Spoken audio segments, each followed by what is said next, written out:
વાત કરીએ વડોદરાની તો વડોદરા જિલ્લાના ડભોઈનું નામ હવે દર્ભાવતી થશે। નગરપાલિકાની સામાન્ય સભામાં ડભોઈનું પ્રાચીન નામ દર્ભાવતી કરવા માટે ઠરાવ સર્વાનુમતે કરવામાં આવ્યો હતો। તેમજ ડભોઈ નગરના મકાન વેરામાં વધારો કરવામાં આવ્યો હતો તથા સંભવિત અંદાજપત્ર બહાલ રાખવામાં આવ્યું હતું।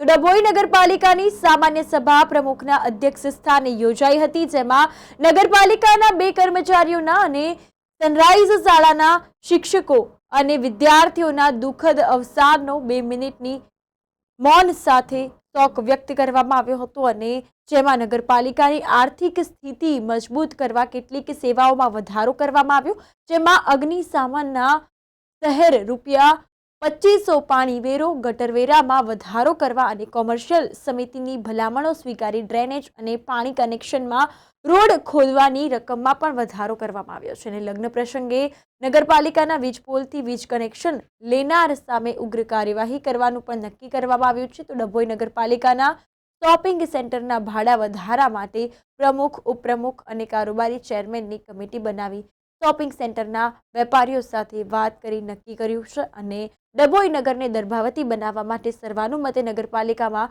ઠરાવ પસાર કરવામાં આવ્યો હતો। તો તાલુકા પંચાયત અને નગરપાલિકાના ઠરાવ સરકારને મોકલી આપશે અને આમ નગરપાલિકાની સામાન્ય સભા વેરા વધારા સાથે પૂરી કરવામાં આવી હતી અને અયોધ્યામાં ભગવાન રામની પ્રાણ પ્રતિષ્ઠા થઈ છે, જે માટે વડાપ્રધાન નરેન્દ્ર મોદીને અભિનંદન આપતા ઠરાવને પણ બહાલી આપવામાં આવી હતી। જ્યારે 2024-25નું ડભોઈ નગરપાલિકાનું સંભવિત અંદાજપત્ર સર્વાનુમતે બહાલ કરવામાં આવ્યું હતું।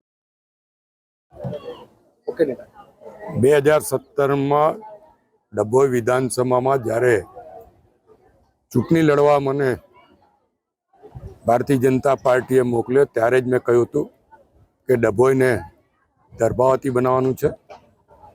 દર્ભાવતી એ પૌરાણિક નગરી હતી, ઐતિહાસિક નામ છે। એ અર્વાચીન નામ અંગ્રેજોને બોલતા ફાવતું નહીં હોવાથી જે ગુલામી કાળ હતો તે દરમિયાનમાં એમના દ્વારા ડભોઈને અલગ અલગ રીતે સંબોધીને છેલ્લે અભ્રંશ થઈને ડભોઈ નામ વર્ષોથી ચાલતું હતું। ત્યારે લોકોની લાગણી માંગણી જોઈને નગરપાલિકાએ ડભોઈનું નામ બદલીને દર્ભાવતી કરવાનો ઠરાવ કર્યો છે। અનેક ગ્રંથોમાં દર્ભાવતીનો ઉલ્લેખ છે। જૈનોની નગરી કહેવાતી હતી, તે જૈનોના શાસ્ત્રોમાં પણ દર્ભાવતી છે અને સ્વામિનારાયણના ગ્રંથોમાં પણ દર્ભાવતીનો ઉલ્લેખ છે। તમામ શાસ્ત્રોમાં જ્યારે દર્ભાવતીનો ઉલ્લેખ થતો હોય ત્યારે આ નામ બદલીને જેમ ગુલામીની માનસિકતા દર્શાવતા જેટલા પણ ચિહ્નો છે એને દૂર કરવાનો પ્રયત્ન જ્યારે મોદી સાહેબ કરી રહ્યા છે ત્યારે એમને સમર્થન આપતા ડભોઈ પણ ગુલામીની અંગ્રેજોને જે ગુલામી હતી તે વખતનું નામ હોય, હવે ફરી એને દર્ભાવતી નગરી તરીકે ઓળખ મળે એના માટે નગરપાલિકા દ્વારા ઠરાવ કરવામાં આવ્યો છે।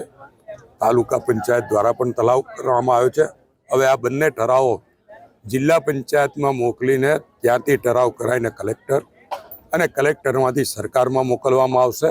આની પ્રક્રિયા બાદ નામ બદલવામાં આવશે। હું દર્ભાવતી નગરી અને દર્ભાવતી તાલુકાના તમામ નાગરિકોને અભિનંદન અને શુભેચ્છા પાઠવું છું।